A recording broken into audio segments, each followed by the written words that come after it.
don't know your system. Hi, everybody. I'm so happy to be here. I don't know your system. I was in Taiwan in 2004. When was the SARS epidemic? That's when I was there. Because every time I went into the hotel, they had to stick a thing in my ear to take my temperature.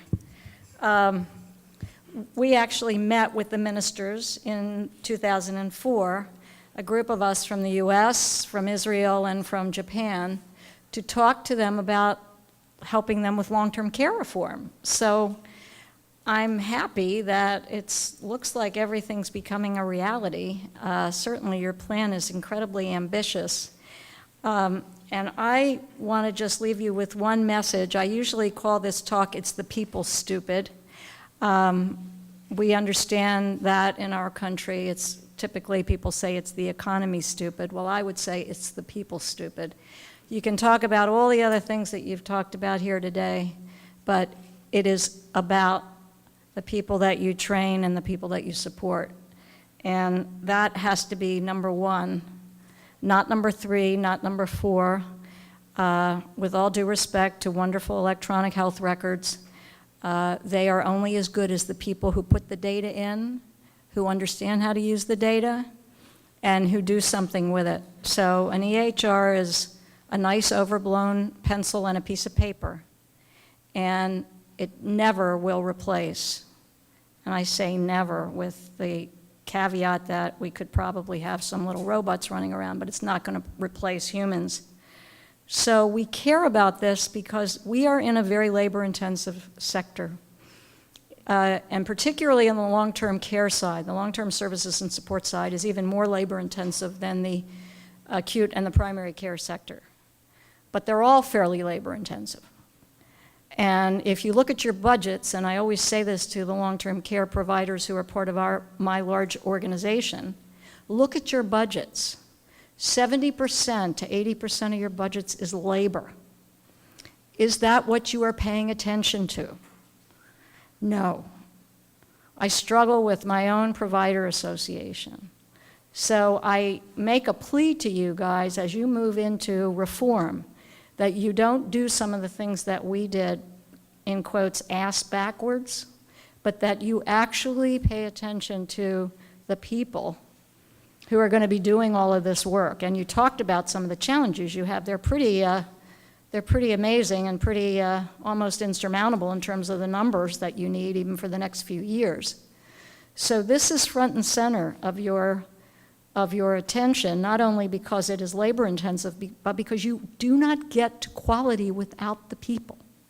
Somehow we have created this illusion in the United States that something else is going to produce quality. I got this thing about EHRs, it just drives me crazy. An EHR does not produce quality. It does not. And in my situation, I do research in organizations every day. Most of the EHR work that's going on right now produces more problems. A lot of it is obsolete before it's even in place. And it adds more to your costs for training and your investment. It does not solve your problems. It may help your situation if you have a good, competent staff, but it will not solve your problems. If you want to control costs, you must have a quality, competent workforce. You're not going to control your costs magically.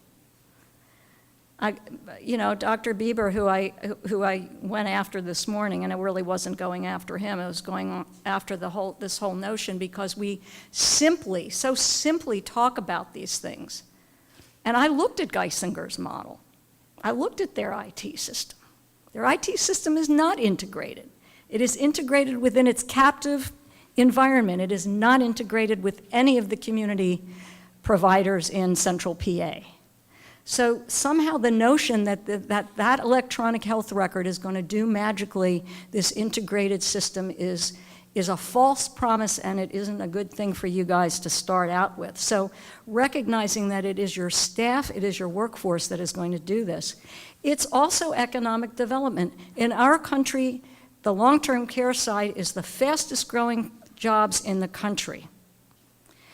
Think about that. In every community, and it could be the same in Taiwan, this is an economic driver. You're creating jobs. I know that you use a lot of foreign workers, but I think you also need to think about your own population and how you think about creating jobs and creating economic development, particularly in communities outside of Taipei. And then finally, from my own perspective, because I'm very committed to this, I think there is a moral imperative for politicians, for policy people, for the provider community to recognize that we must invest in this workforce. We put a lot on their shoulders. And so it is just the right thing to do. And then again, in terms of thinking about implications for quality, and there is increasing, growing empirical evidence around this, that this workforce is essential for both better quality of care and quality of life for the people that you are serving.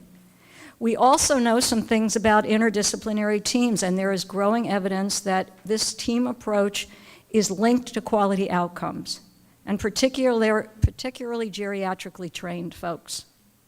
So I want to underscore that, because if I leave with a couple of things, one is pay attention to your workforce, and the second is that a focus on geriatrics and gerontology, not just geriatric medicine. We're talking about a gerontological framework and perhaps a rehabilitative framework. I focus primarily on the elderly population, so that's where my work has been. But of all the frameworks that are out there, it's a geriatric and a gerontological framework which is going to provide you with guidance on how you think about developing your workforce.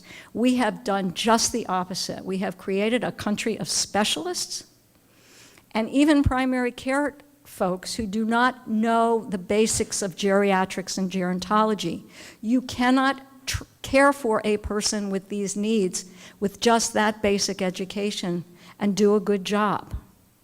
You would never think of a child going to a general practitioner. They go to a pediatrician, and they go to a pediatrician for a reason. Children present with certain things. Elders present with certain things that are different from other populations, and it is really important for you all to understand that and to think about how you develop the workforce around that. So to talk about the current status of the workforce, and I think Kevin said it really well, I mean, the primary provider, whether we're talking about long-term services or supports, or even if we're talking about primary care, is the family. They are our major provider. Over 20 to 30 years of research and data on this has not seen hardly any change in that level. Even in the US, where everybody talks about us as being the people who have neglected the elderly, 70 to 90% of all the care is being provided by family. We actually do as much caregiving as you all do in Asia. So there's a tremendous mythology around that. The family is the key provider, and I think will continue to be the key provider for probably eons. We have a shortage of competent professional and direct care staff across all settings, and I underscore competent because we're not here just talking about warm bodies. You can get a foreign worker. You can hire them from anywhere. You have no idea whether they're competent, whether anybody's qualified. You can hire somebody off the street and you have no idea whether they're competent. And competencies, including in the consumer-directed arena, as Kevin said, there are competencies around this. So it is really important to understand that piece of it. And then, of course, the shortage and this instability of the workforce really leads to serious problems. And that is a big, big issue for our whole system. We've got access problems. We have excessive provider costs. Do you know that every time you have a turnover of a frontline worker, you're looking at about $4,000 to $5,000? This is what I tell to my CFOs in our organization. Look at the turnover costs. If you don't think this is something you need to be paying attention to, you're really missing it, if only to look at your bottom line. And then the future is undoubtedly going to look worse if we don't do something about it. And you, fortunately, I think you've got a much better opportunity because you don't have a lot of your system set in concrete, even though I think you sort of have a fairly developed medical system. But I think there's opportunities to shift quicker than we can when we've got all of these specialty groups and guilds that are protecting their turf and their money. And it is really hard to turn that on its head because it's so well established and entrenched in our system. So in our world, we talk about the whole range. We have physicians. And you know, the physicians in the long-term care and integrated world are primarily the primary care docs and medical directors of our nursing homes, our assisted living, and increasingly our home care. So this is where the docs really have a major role to play. In our nurse world, we have a growing body of folks who are doing geriatric nurse practitioner work. We also have RNs, and we have a front-level line of licensed professional nurses. And then we have the mental health and behavioral health staff, including all the geropsych and geropsychiatric psychological folks, and very strong social work based in the United States. Therapy, you already know, the OT, PT, speech therapy, and recreational therapists, which are really important in terms of all of the sort of social programming that goes on. Pharmacy is essential. I have been involved in evaluating a interdisciplinary care team that is in low-income housing in Richmond, Virginia. They're based out of VCU, Virginia Commonwealth University. Very strong nurse, pharmacy, social work, gerontology, multidisciplinary team. The docs are consultants. They are not needed, trust me. They are not even needed in an emergency because the GNP knows more than the docs do. So, but it's that pharmacy piece that is so essential when you've got people who are taking 15 to 20 meds, not to mention all the over-the-counter drugs and all the supplements that you guys are taking in Taiwan, and you have alternative medicine, Eastern medicine. You got to understand all of those interrelationships. And then nutrition and dietitians as well. On the management side, and I want to underscore this, one of the things that we have a real problem with in the United States is that we have a lot of organizations being run by managers who don't know what the heck they're doing in terms of managing. This is a big area of competency that needs work. When you have a very labor-intensive field, you have to have people who manage. What we do, I call them the accidental professions. We take a nurse in a nursing home or in a home care agency, a nurse who's been pretty good at clinical. She's been there a while. All of a sudden, she's the manager. She's the manager of all the frontline workers. She has no skills in managing anybody. As Kevin said, some of the people who didn't work out really well in consumer direction were nurses and some of the social workers, and it's those same sort of attributes of wanting to control and not understanding how to coach and empower. So management is really important. I would say get your management schools and your schools of business hooked up with your clinical placements and start really working on the management competencies, because as you create your system, you're going to need really good managers to run these programs. And it's not just the CEOs and the CFOs, it's your mid-level managers who are really key, because it's that turnover that has been shown to have significant effects on quality outcomes. And then your frontline supervisors, who are really key. Frontline direct care workers leave because of their supervisors. They don't leave because of money, and they don't leave for a lot of other things. They leave because of their supervisors. So this management piece is really important. And then there's the direct care workforce, which after the family are the major providers in our system. They do about 60 to 75% of all the hands-on care, including everything from watching what goes on, doing all the personal care, doing all the emotional care, doing the liaison work with a lot of individuals, including family. They're certified, in our country we call them certified nursing assistants. They primarily work in nursing homes. We have a home health aide level. We also have home care workers and personal care workers who are really not trained very well, and also are often not licensed or certified. They can be hired by an agency, or they can be independent workers, consumer-directed workers, homemaker chore, and senior companions. So there's this whole range of frontline that are doing the lion's share of formal care in this country. And I think you probably have the same situation in Taiwan. And my guess is you're going to be heavily, heavily supported by that front line. It's the only way that we can do it, and it's actually the only way that we can make it work. In fact, I would argue with something that Dr. Bieber said early today, that is, we have to be practicing to the highest level. I would argue that we need to be practicing to a lower level, and that is we need to delegate as far down as we can with significant training and infrastructure support, so that the most expensive part of our workforce becomes consultative and supportive, and that we delegate and train and support the closer we are to the front line, because practically that is the only way our systems are going to survive. We have too many elderly people coming down the pipeline. You make us look good. Josh was saying, if I were from Taiwan, I'd be running home right now, scared to death because of the aging of your population. And it's scary, but it also provides an incredible opportunity to train a workforce, and particularly that front line that's going to be essential. So in the US, we have had significant difficulty in recruiting staff, and this really goes across all settings and across all levels.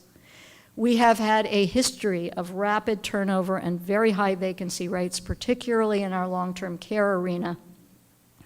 We have significant aging of both our professional and our direct care staff, which means that we are losing them, and we have real issues, as I think it was Lisa, or maybe it was Josh, that showed that our replacement rates for people coming up is not there. So we are really going to be struggling with a lack of bodies, let alone competent bodies. And it sounds like in Taiwan you all have a lot of that same situation. The preparation that we have right now for candidates, particularly in long-term care positions, is completely inadequate.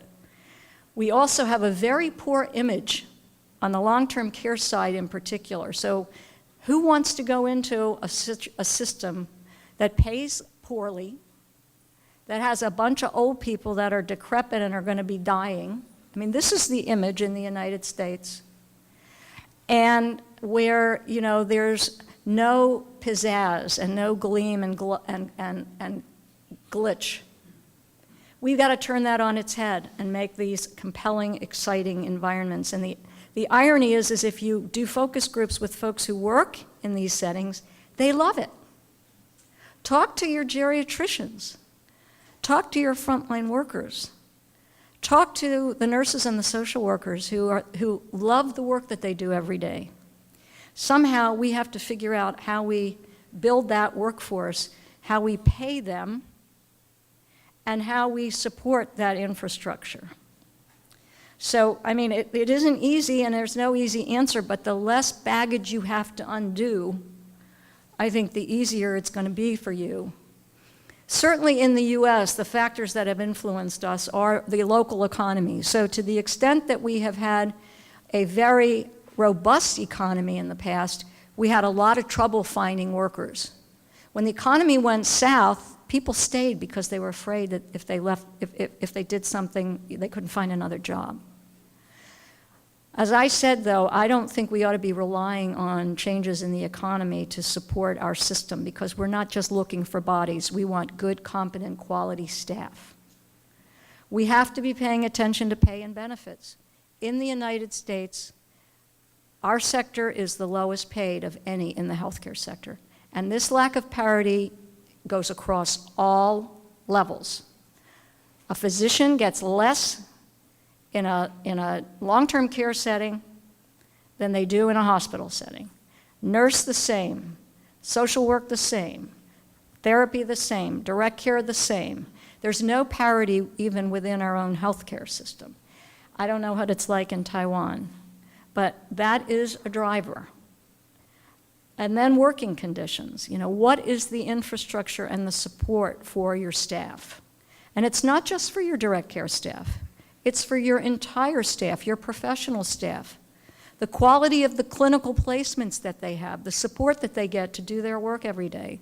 These are really important issues that you've got to think about as you sort of set up your infrastructure. I think adequacy of investments in education and training are key. We have not done a good job. We have something called GME, geriatric medical education dollars, that have gone to academic health centers to develop specialists and to develop this overblown, bloated system that we have. If somebody would give the long-term care and post-acute sector those GME dollars, we could really show them what you could do with it. You don't have that same thing. Maybe you do in Taiwan. If you don't go there. Use your training dollars to invest in this training and support of this system. Work with your medical schools, your nursing schools, your social work schools, your management schools to think about how you develop the curriculum and how you develop the faculty that's going to train these people. Because it's not going to happen magically. You have to have good faculty, you have to have good curricula, you have to have good clinical placements, and you have to have good in-service, or else it's not going to happen. And then at some point, you're going to have to think about resources to add new personnel as well. So these are, I'm not going to go through these because you can look at them at your leisure, but I sort of tried to outline the kinds of things that docs do, the administrators do, nurse practitioners, the RNs. The LPNs in our country are a major, major provider of frontline management, particularly in long-term care. Every country has different levels of licensure. We have nursing associations right now that are fighting that tooth and nail. They want every nurse to become a PhD. Well, I will tell you that if you have every nurse as a PhD, you will have no long-term care workforce ever. Ever. And this is the difference between being in either a policy or an academic world and being with the trenches. Because the only way that we can support this infrastructure is to have these different levels of skill. We need nurses, we need higher level nurses as guides and consultants for the front line. But we certainly don't want advanced practice nurses all over the place to the detriment of having a skilled, competent workforce to do all this hands-on work every day. And that's just in nursing. We have exactly the same problem throughout. And then the roles and responsibilities of the direct care staff. We just finished doing a competency for direct care workers at leading age. We have 34 pages of competencies. If I gave that to one of our CEOs, and we will be giving it to all of our CEOs, and I say to them, what are you paying your average CNA today? And in many of our places in the US, we're paying them sometimes less than minimum wage, maybe an average of $9 an hour, $10 an hour.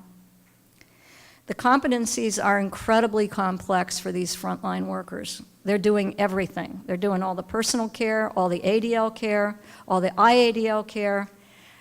Studies have shown that a frontline direct care worker picks up symptoms 5 days before a nurse does in home care. So if you think they're not assessing every day, they are.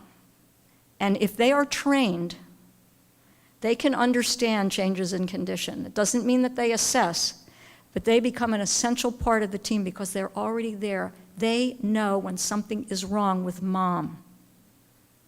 They are the emotional support. These are the people who have one-on-one relationships.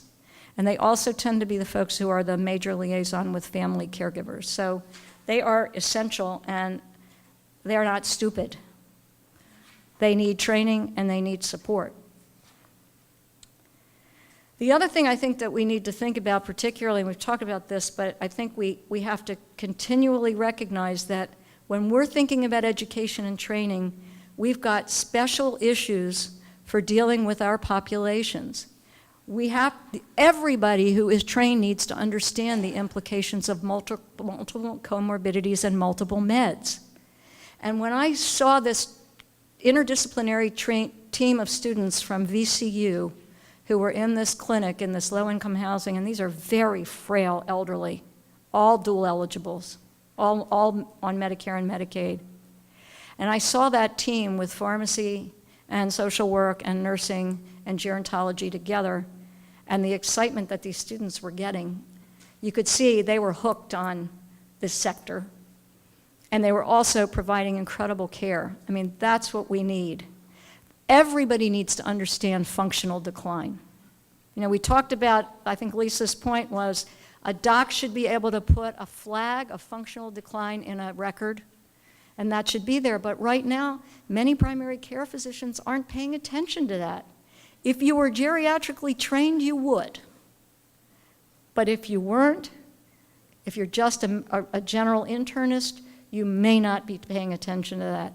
These folks are at very high risk for depression and social isolation. We need to be understanding that. Everybody needs to be trained on dementia.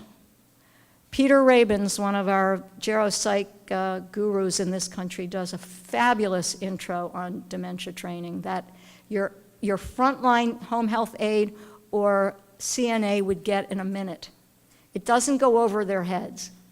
And it explains in real clear terms what is going on. Once these folks have really good understanding, they are able to deliver significant care, mostly non-pharmacological intervention, which has been shown to have positive effects even in late-stage dementia. And then the fact that there is significant family involvement. Unlike a primary care visit where you may not have that, in most of the long-term care settings, you've got significant family involvement. Everybody trained needs to understand how to work with families, not just the social worker. It's not just relegated to the social worker. Understanding service integration, anybody that works with these folks has to understand the integration of acute, post-acute, primary, and long-term care. They must at least have some basic exposure to both medical and social needs. Health education, prevention, and self-care management. Cultural competency. Now, you may not have as much of an issue in Taiwan as we do in the United States, but even if it's not ethnic and racial cultural differences, it's class differences. And as you bring in foreign workers, you're going to have more cultural competency issues. That is such a big issue. When we break down, when we go in and look at practices in different settings, we find that cultural competence is a main driver of problems in an organization. And it may be that it's the supervisor who doesn't understand. We have a white supervisor who doesn't understand that a Vietnamese frontline worker doesn't look you in the eye when they're deferring to you. And we had a whole example of this, a whole training that had to go around the fact that this woman had for months been thinking that this frontline worker wasn't paying any attention to her. In fact, she was. If she looks her in the eye, that is not a sign of deference. So understanding body language, it's not just language, it's body language. It's the way people sit, the way they talk to each other, what they think about, how they think about pain, how do they interpret dementia, what do they think about end-of-life care. These are really serious issues that every single person that's going through this needs to have training in. So finally, we have to have core competencies. And our findings and the findings coming out of the Retooling for an Aging America, which was our Institute of Medicine report that came out in 2008, is that we need to have demonstrated competencies in basic geriatrics and gerontology for all licensing and certification. That all schools and every training program has to expand their geriatric and gerontological coursework. It is not enough to have an elective. That there has to be development of appropriate content to teach these needed competencies, and then again, if we don't have the faculty to do it, we can't even make this happen. So as you think about your system reform, you need to think about educational reform. Are you working with the Ministry of Education? Are you working with your secondary and your whatever equivalent you may have of community colleges or vocational schools? Because these connections are going to be really important. And then as Rich was saying, we have to actually deal with incumbent workforce. We have to really think about what is our in-service and continuing education that's going on. I worry about Kindred's move to heavy rehab and serious post-acute. Sounds like they're doing a really good job, but most nursing homes don't have the staff who are trained to have any idea of how to deal with the kind of medical complexity that is coming into post-acute. And if you fellows, you people in Taiwan are really thinking about post-acute, you have to think about the staff that's going to be able to do that. I've been in a lot of these places. And I think if consumers knew sort of what they were up against, I don't know what they'd do. They'd probably run out of the hospital, they'd run out of the nursing home, they'd get into their bed and say, you know, don't touch me. And I don't mean that we don't have goodwill, but we don't have well-trained people.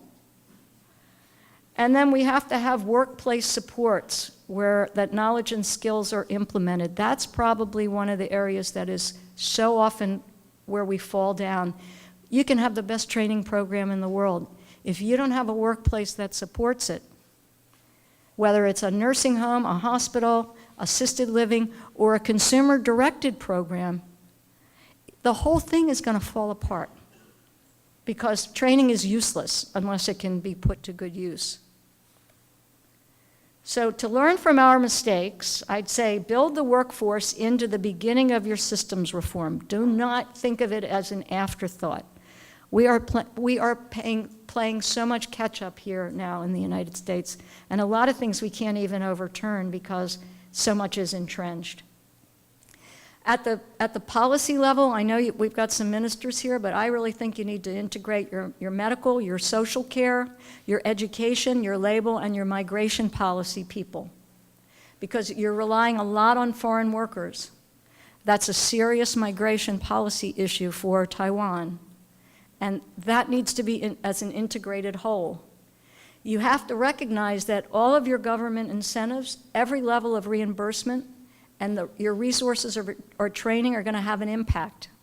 We talked about that, but incentives, if you put the wrong incentives in place, you'll go in a crazy direction and you're going to have a really hard time pulling that back. Recognize your role of regulation. There are barriers in our country to creating interdisciplinary teams. There are regulatory barriers to scope of practice delegation. And you know, if you don't think about that from the get-go, it's really hard then to create the kind of multidisciplinary team that you want to have working in your various organizations. And then I think you need to push much more from the very beginning, more parity between acute, primary, and long-term care workforce, because there's got to be some more balance there so that you can attract what we used to call the best and the brightest into this sector and retain them as well. So the goals for developing this workforce, first of all, you have an incumbent workforce. You need to strengthen them. And then you need to think about how you expand the supply of personnel who are entering the field, create more competitive positions, and improve your working conditions and the quality of the jobs. Creating the pipeline. In the United States, we're doing a lot more work these days in high schools. Trying to get high schools, and particularly for the frontline workforce, we're trying to get high schools engaged. We have an apprenticeship program in the United States through our Department of Labor. Not everybody has to go through college. We have other avenues that we could deploy to get young people who are interested in this sector working. We also have much more of an emphasis now, and I don't know what your unemployment situation is, but retraining unemployed workers to come into this field. Foreign workers, you all are relying heavily on foreign workers. I can tell you from my experience in Singapore, because I'm there every year, and I've done a lot of interviews with foreign workers and with their families who have employed them. Serious, serious problems with foreign workers. Serious exploitation issues that go both ways on the worker and on the person being cared for. Singapore is instituting some significant training requirements now for foreign workers. And I think if you're going to rely heavily on a foreign worker workforce, you need to be thinking about training that is established and that follows these folks, and also an infrastructure to support them. But I would also say that you should be looking at your own indigenous populations and how do you train them and get them engaged. Kevin talked about former family caregivers, and Ted Benjamin found that 1 out of 5 of the family caregivers who were paid in the Consumer Direction Program in California went on to continue to be a formal caregiver because they get exposed to doing this and they like it. So that's another avenue. And then it should not be training, it's actually cross-training. I think that's the other thing that we really need to be thinking about is how do you cross-train folks so that you get more efficiencies in your workforce. And finally, I think older persons are part of the solution. We have to first of all be thinking about some of the technologies that may help retain a quality older staff. So some of the older folks who are retiring from some of our places could probably be there if we had technologies to support them. Work redesign, including things like job sharing options for older workers. We don't use enough of our retired folks as the physicians, the nurses, as volunteer mentors and coaches for younger staff. And the same thing, we could be having retired geriatric professionals who are part of the education, part of the staff, the faculty in colleges, universities, and trade schools, and retired direct care workers who become trainers themselves for the new workforce and also for family caregivers. So we've got, I think, tremendous ability to think in new ways. And I'm going to end this. I know, I forget who it was. It was Barbara. Barbara Gage asked me, am I going to talk about caste? Leading Age has a very large Center for Aging Services Technology, and I'm sort of the Luddite in the group. I love technology, but I think technology typically holds front and center to people. I think we need to think about, after we've worked through our workforce strategy, where can technology help? Because for the most part, we see technology as a complement and a support of human capital. It doesn't operate on its own. Even sensor technology. You need somebody to get those messages or it's useless, and I can't tell you how many funny stories I have of research that has completely failed. Because, first of all, 1 million false positives. But also because there was nobody at the other end to actually do anything with the information. So we got all this information overload and nothing to actually respond to the real needs. You actually create more hysteria. And then finally, I think the role of volunteers. That's the other thing that I think we can oversell. We used to have, 1,000 points of light in Bush 1. Now I forget what Paul Ryan was talking about. He's got a new thing for, a new euphemism for community volunteers. Volunteers are terrific, but they can only do so much. And I think you also have to understand that we have a very strong volunteer background and sector in this country, but good volunteers cost money because the infrastructure for a good volunteer system is expensive. They're not free. So I'll leave it at that, and I am so excited that you guys are moving forward with this. I wish we could take you and get you to sit down with our executive branch and our Congress, and as Josh said, you know, it's wonderful to see other countries come and actually take some of our ideas and learn from our mistakes and actually go back and do it. So thank you so much.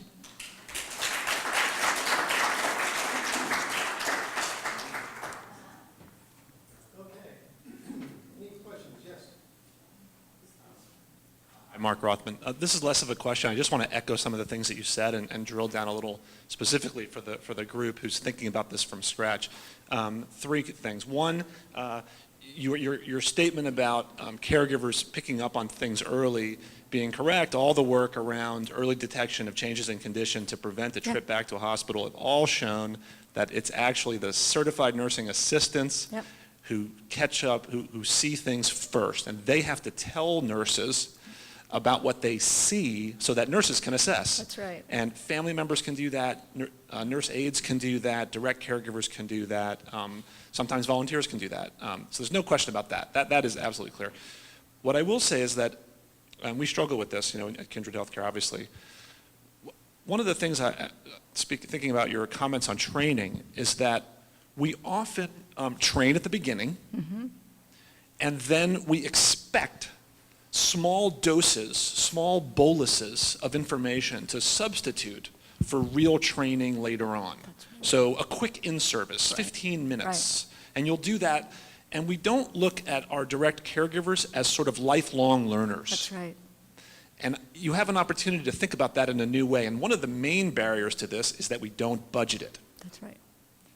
So we budget the training when we hire them in 2014, That's right. but there is nothing at all in their labor, That's in the right. 70% labor column on the balance sheet, That's right. that even gives them an iota of formal time for education. That is absolutely in the right. same way that you would look at someone like me as a lifelong learner as a doctor. Right. That's part of that's part of what I'm supposed to spend my day doing, and I think you should think about that a little bit. It's not just about onboarding and then having them on the P&L, but they are lifelong learners if you want them to stay, because they might stay lifelong. And so now to my third comment, and they'll stay lifelong because they love it, which is your comment about the fact that the direct caregivers love what they do. They do. And the problem is the next level up. It is. And I just want to echo that. So I told you one of my surprises about how fast things happen when I went to the private sector. Here's what I also discovered. People quit all the time. They quit incessantly. I've never seen anything like it. They quit or they're incessantly. fired, or both. And that is the most disruptive thing, because the army of people who care about the patients and are probably going to stay for a very long time, they suffer tremendous setback when the level above them is disrupted, and that's the level that gets disrupted. And I think we target that level so hard. We've reduced our turnover rates from the 60s percentages down to the 30s. I still think it's too high, but that's where you have to spend your time to get stability.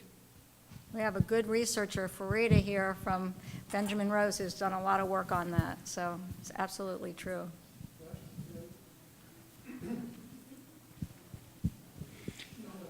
So I have two questions. One, given that I think given the demographics in the long run, probably both Taiwan and the U.S. will probably have to depend more on foreign workers. Could you say more about that? And then secondly, could you say something about what you think we would get if we substantially, maybe 50%, increase the wages of direct care workers from, say, $9 to $14? Would that be worth it? Yeah, I mean, well, the first question of dealing with foreign workers, I mean, first of all, in the United States, see, the thing is, we don't really understand the Taiwan situation, because we have a different situation for foreign professional staff who come here and foreign frontline caregivers who basically are coming here for family unification and other reasons. So we don't have a pipeline of frontline from foreign countries. It's really more an immigrant labor force. Our foreign workers that we bring in through particular visas tend to be the nurses and other allied health professionals that come in here.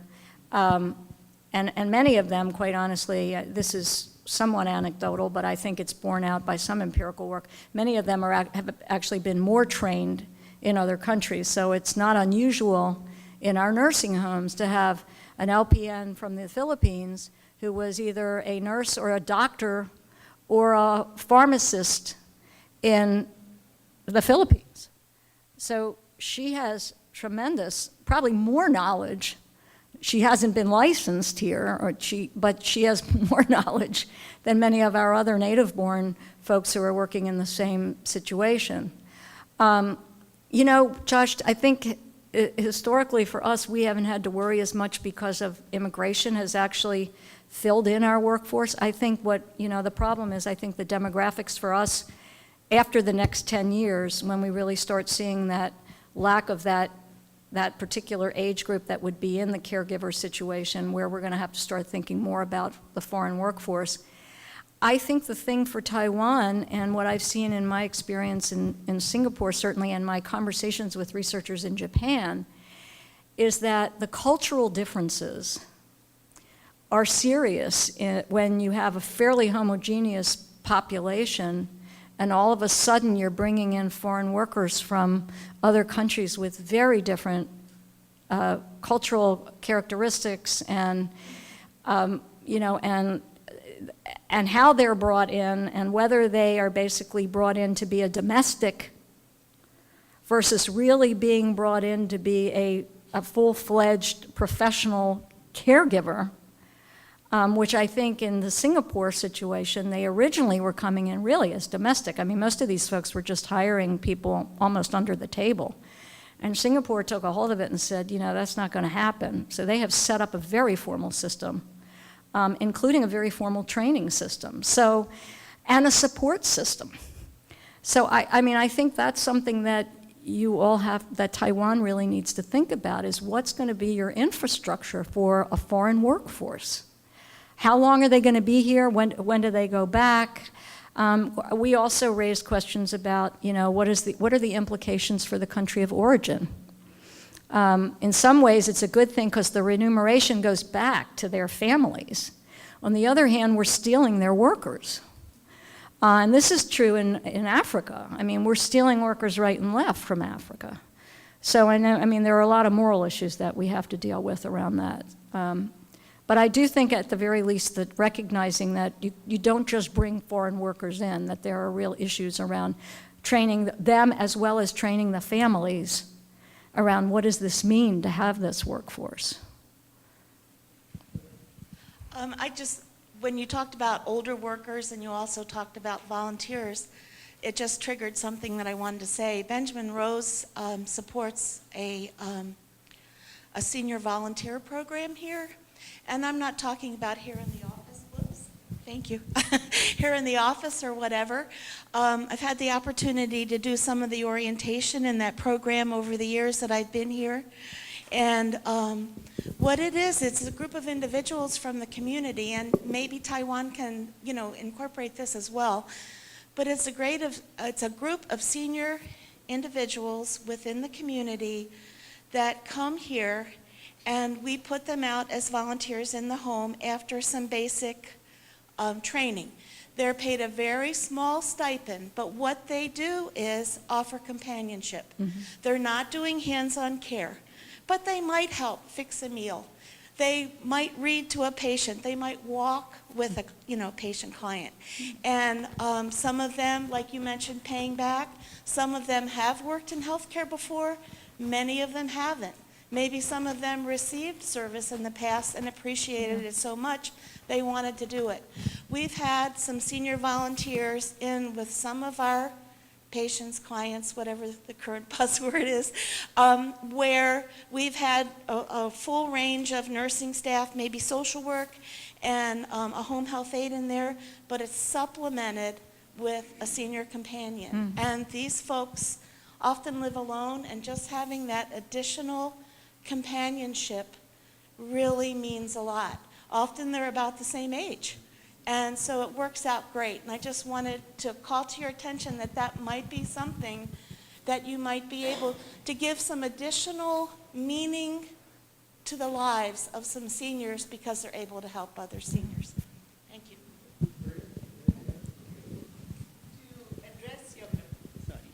To address the question of whether increasing wages I forgot of about direct that. service workers might help, there was a study by Candace House who looked at providing health insurance and increased wages to direct care workers in California. It was home health workers. Right. And she found that the retention rate really went down when you did that. So in terms of perhaps replicating that in some other states, It might be interesting to see if after Obamacare, if with the expansion of Medicaid, perhaps just looking at wage increases, if that makes a difference in reducing retention. Now, if you want to look at Candace's study, it was in the Gerontologist, in the special issue of the Better Jobs, Better Care issue, Right. 2008. She's actually done several studies there. Yes, in I mean, 2008. I think, Josh, I think one of the questions is what is the threshold after which it would make a difference? I mean, I think there have been several studies that have found small increments in wage increases doesn't really make a difference. So then the question would be how much, which is, you know, what you were saying, and I'm not sure that there's any real hard evidence on that. Thank you for your excellent presentation. In the recent years, I have been to Japan and Germany to understand their long-term care system. I think that the manpower shortage is a global issue, especially in the OECD countries. Yeah. So I think we have to face these conditions. And I found that in Japan, there is a formal training program for the director care workers, and they have the systems for qualified and licensed to the direct care workers. And in Germany, some formal training program for them. And in Taiwan, we just have a 90-hour training program. We face the conflict. If we want to increase the training program to the maybe 2 years or 1 year or 2 years, we will face the maybe the qualified personnel for home care will be lessened. But if we don't increase the training program, we think that the quality is not easy to be better. Yeah. So I want to know what's in the United States, what's the training program for the direct staff, direct care staff? I mean, in the United States, we have for certified nursing assistants in nursing homes, they are required to have 75 hours of training. And then there is a requirement, I think, of 12 hours of continuing ed every year. Home health aides that are working for either a Medicare or Medicaid certified home health agency also have 75 hours of required training. There is no federal required training for home care or personal care workers at all. And most states have very limited, if any, training requirements for that level of frontline. And then, of course, that's just looking at hours. I mean, some states go over that. There are a number of states that have actually up to 120 hours required for CNAs and for home health aides. But it's not just the question of hours. It's the question of what is in the training. And I think that's the other piece that I think is really important for people to think about, which is why I think you need to be thinking about a competency-based system that lays out core competencies and that then thinks about how your training lines up with those core competencies and then sort of builds. We have 6 programs right now in the country that are demonstration level in 6 states that have developed training programs for personal care, home care workers. This is the level below a home health aide or a certified nursing assistant. These are in 6 states. We're actually doing the meta-evaluation of those 6 state programs. The evaluation has not been finished yet, so I don't have any outcomes. I can tell you that they are all over the place, but they are very much core competency based, and they really look at, in much more detail, at training around things like dementia, like soft skills, communication skills, documentation, and not, again, what a nurse would do, but at a lower level in terms of what do you need to be looking at so that you can pick up signs of change. communication and relationships, those kinds of things.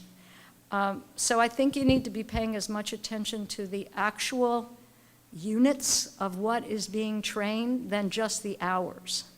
Because the hours have not really predicted anything in terms of better outcomes. But the actual quality of the content is what seems to make a difference. And I don't know, actually we have somebody here. Farida has done some work in this area too. But I think there's often been too much focus on the number of hours and not enough focus on the content.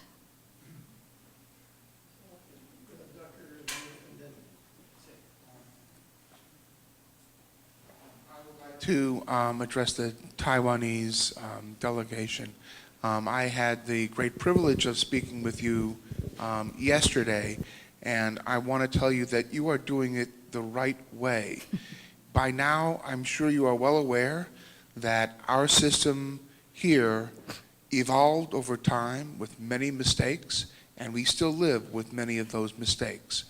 Had we the opportunity to start from scratch the way you are, we might do a better job of it. And I suspect strongly that you will do a better job than we have because you will have seen our mistakes and won't repeat them.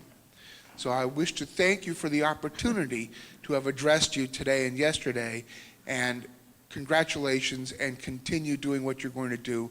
I would love to see what you end up with. I'm sure it's going to be wonderful. Yeah.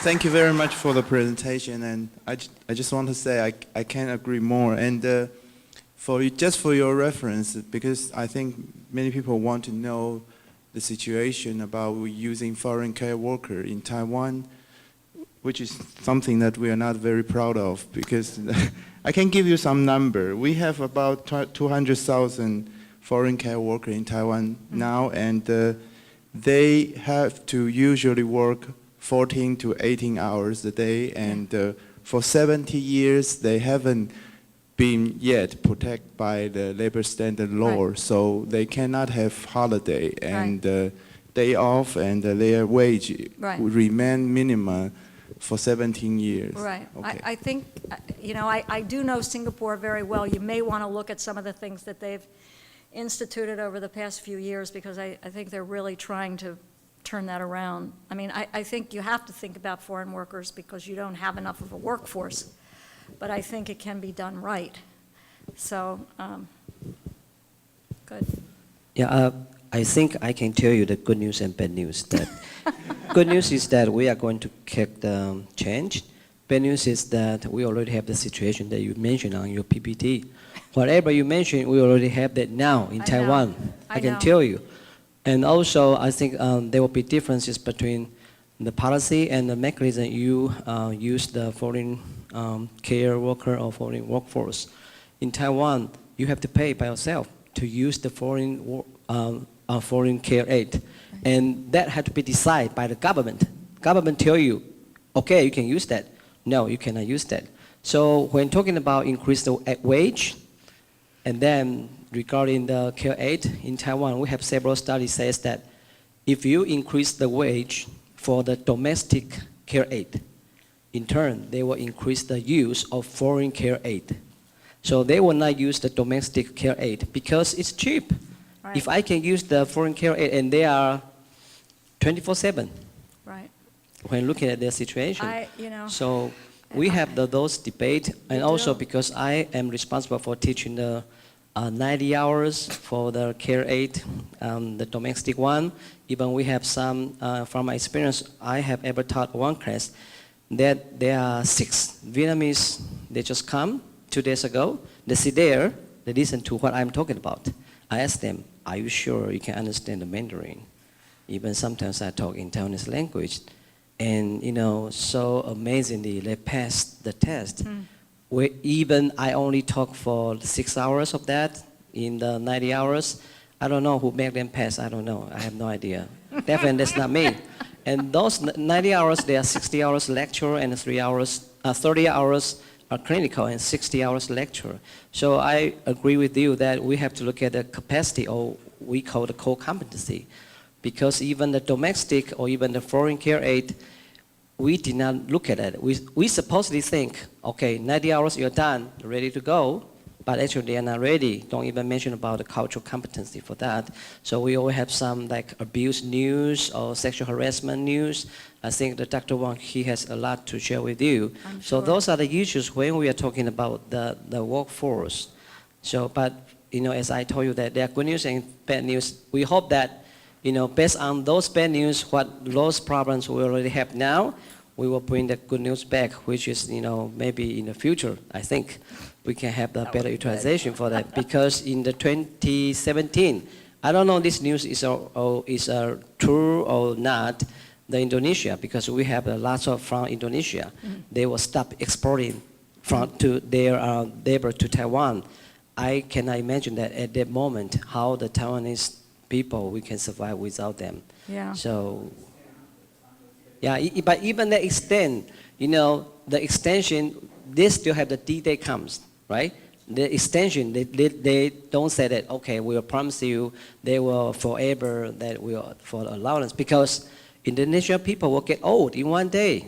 You got If they it. come to the United States, they learn from you, they say, oh no, okay, we'll stop, you know, exporting that to Taiwan. I think this is a global issue, you know, I mean, we are certainly raising this at our own international association. You know, when you were in Shanghai, that we see this as a global trade issue. I mean, you know, we have to deal with this on the global level, but I don't think there are any easy solutions around this at all.